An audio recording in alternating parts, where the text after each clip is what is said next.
nos premières appréciations. Naturellement, nous avons décidé de nous retrouver en atelier, séminaire atelier, pour pouvoir approfondir les enseignements qui sont extrêmement importants à tirer de ce scrutin référendaire. Donc aujourd'hui, au jour d'aujourd'hui, ce que nous avons à vous dire, c'est que le projet de réforme constitutionnelle soumis au référendum du 20 mars 2016 a été rejeté par 75,87% des électeurs sénégalais qui ont choisi de s'abstenir ou de voter non à ce référendum.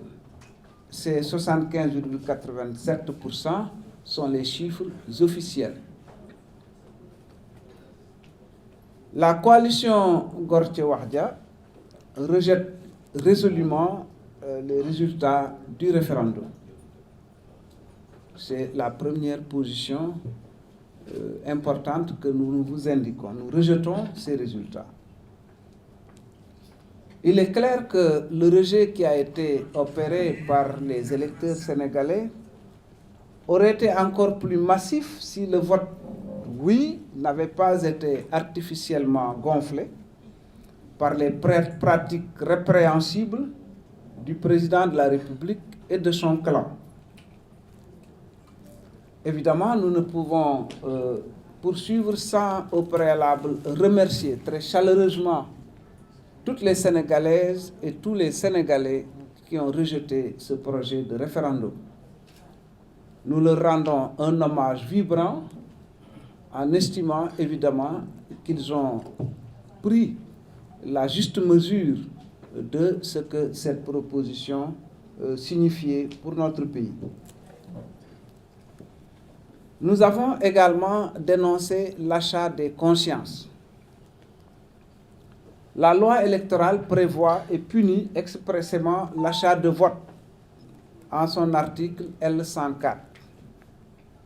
Or, de très nombreux compatriotes, hommes et femmes, ont été témoins de l'achat public de centaines de milliers de votes partout dans le pays et dans la diaspora.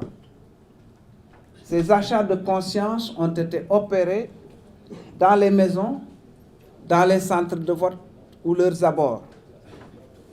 Beaucoup de personnages supposés influents au Sénégal, dans tous les milieux, y compris dans les milieux de la presse, nous insistons, ont eu à apporter leur contribution au oui à coups de dizaines ou de centaines de millions. Le ministre des Finances a été l'un des principaux acteurs de cette corruption généralisée, y compris à l'endroit de certains groupes de presse. Des maires et des élus ont fait l'objet de chantage et de corruption et ont été contraints à la transhumance. Je signale également que le ministre chargé de la microfinance, je m'arrête ici, chers journalistes, je n'ai pas vu ce phénomène sous le régime de Senghor. J'étais jeune, mais je m'intéressais à la politique. Je ne l'ai pas vu sous le régime de Diouf, je ne l'ai pas vu sous le régime d'Abdoulaye Wade. Avec le régime du président Sall, on a fait voter à l'Assemblée des budgets, l'argent public pour la microfinance, pour les bourses familiales. Cet argent est utilisé pour entretenir l'appareil du parti du président de la République et pour corrompre les Sénégalais.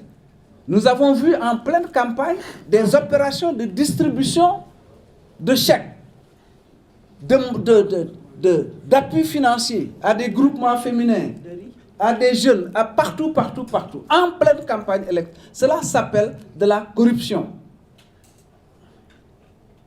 Et là, on fait la corruption grâce à l'argent public prélevé sur les fonds publics. Ceci me paraît être véritablement une nouveauté dont il faut s'occuper.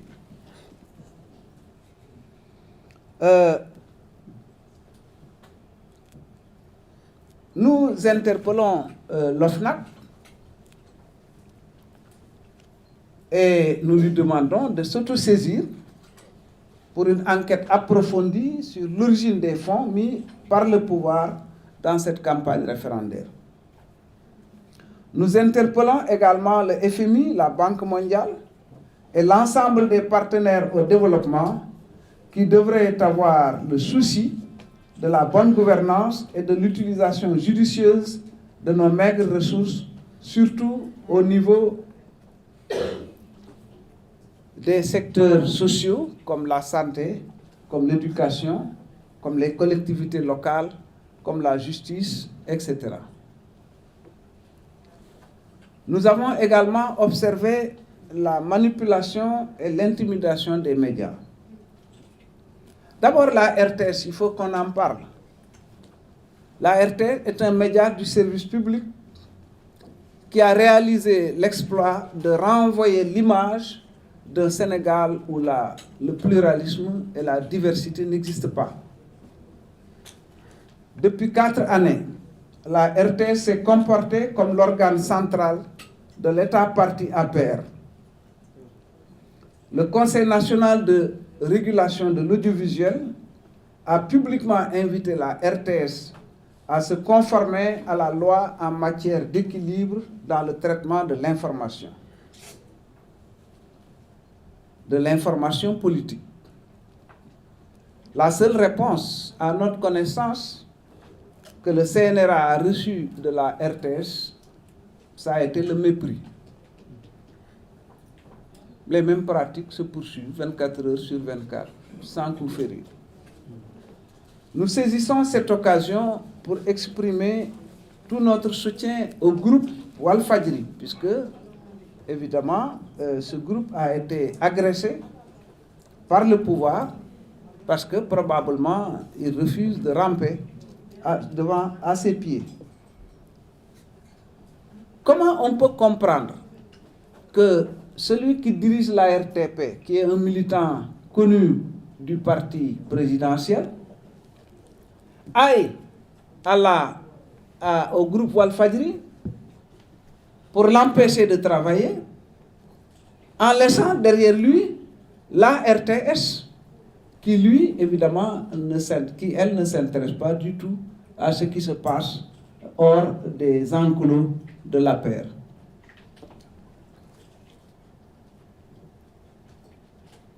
Évidemment, nous condamnons l'acte que ce militant de la paix a posé.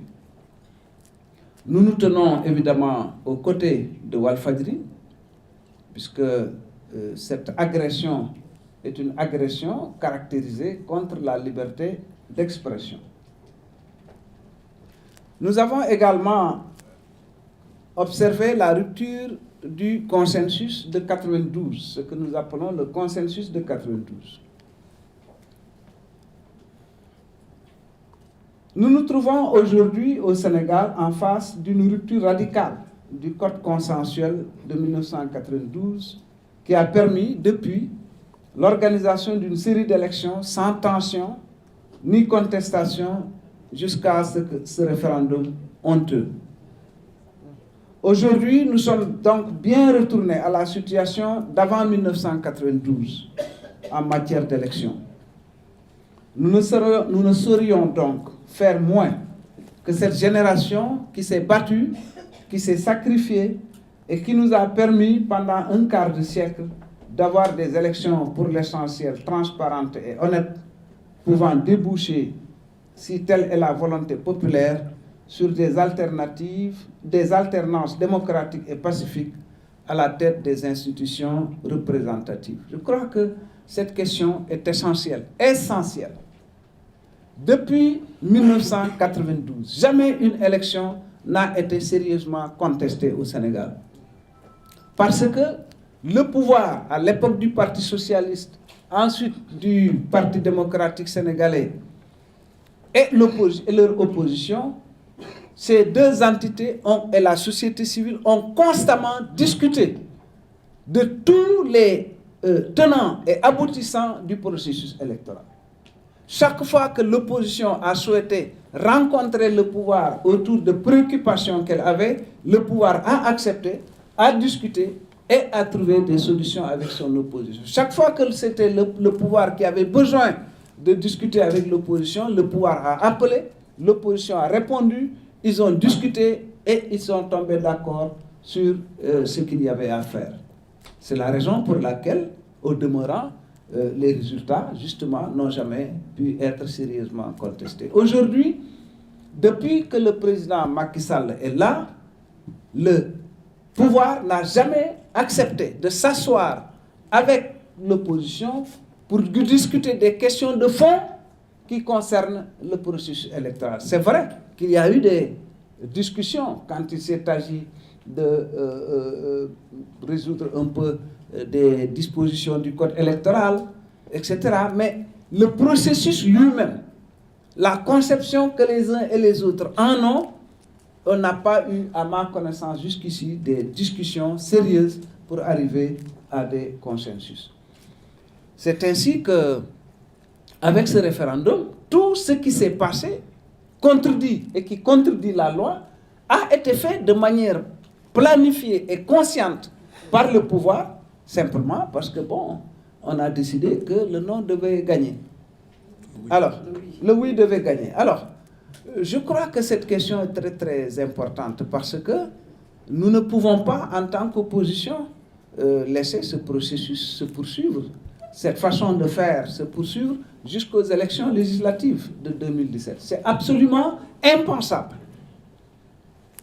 C'est absolument impensable.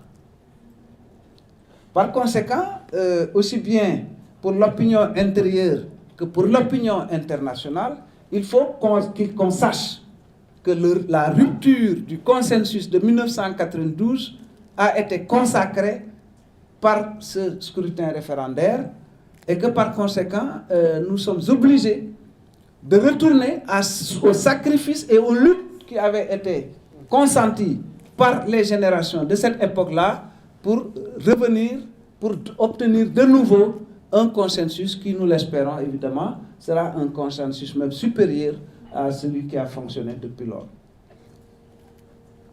Si le gouvernement en place, le pouvoir en place y consent, évidemment, nous pourrons résoudre toutes ces questions-là de façon pacifique et de façon calme. Mais si, évidemment, le pouvoir persiste dans ce que nous avons perçu comme une volonté de violer la loi et de confisquer le suffrage des Sénégalais, en ce moment, nous serons obligés de faire face. Enfin, nous avons pris un certain nombre de décisions en attendant le séminaire atelier. C'est premièrement de récuser le ministre de l'Intérieur comme organisateur des élections. Certains d'entre nous l'avaient déjà dit. Le scrutin référendaire ne les a pas démentis, mais au contraire, ce scrutin a confirmé la nécessité de disposer d'un organe de régulation, d'une instance autonome, dirigée par une personnalité consensuelle pour l'organisation de toutes les élections futures. Deuxièmement, nous avons décidé d'exiger un audit indépendant du fichier électoral en présence d'experts de l'opposition et également que le code électoral puisse être révisé en profondeur au vu des expériences de l'expérience que nous avons vécue avec ce scrutin référendaire. Troisièmement, nous avons décidé de saisir par des correspondances appropriées la Banque mondiale et le FMI pour qu'ils prennent leurs responsabilités dans ce gaspillage éhonté de l'argent public à des fins politiciennes. Voilà ce que nous avions estimé devoir partager avec vous cet après-midi, en attendant, comme nous vous l'avons dit, de nous retrouver un autre moment en séminaire atelier pour aller au fond de toutes ces questions extrêmement importantes qui ont préoccupé les Sénégalais. Je vous remercie.